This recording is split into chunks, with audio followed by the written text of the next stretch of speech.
পশ্চিমবাংলায় গত বেশ কিছু বছর ধরে কোনো কাজ সুষ্ঠুভাবে হয় না।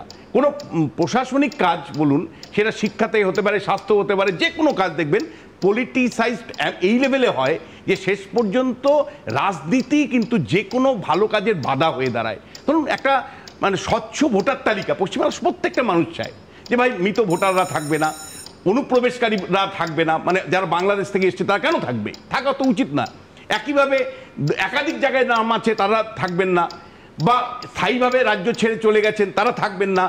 আমরা তো এটা চাই, কিন্তু পশ্চিমবাংলায় রাজনীতি এমন একটা জায়গায় আছে যে রাজনীতি করে আমাদের নেতারা খায়। ফলে আমাদের নেতারা কেউ অনুপ্রবেশকেই কেবল গুরুত্ব দিবে, আবার কেউ ওই অনুপ্রবেশকারীদেরকে রেখে মুসলিম ভোটটাকে নিশ্চিত করবার জন্য যে কোনো মূল্যে বলতে থাকবে আমার দেহের উপর দিয়ে ভোটার তালিকা কাটতে হবে। ফলে আমাদের রাজ্যের রাজনীতি হলো সর্বনাশের মূল কারণ, এবং কুৎসিত রাজনীতিটা কেউ কিন্তু বলছে না যে আলাপ আলোচনার মাধ্যমে, সুষ্ঠু প্রশাসনিক ব্যবস্থা সমন্বয়ের মাধ্যমে, ইলেকশন কমিশনের সাথে সহযোগিতার মাধ্যমে একটা সুষ্ঠু ভোটার তালিকা আমরা তৈরি করতে চাই। কেউ বলছে না, কিন্তু আপনি দেখুন না বিজেপি বলছে না তৃণমূল বলছে।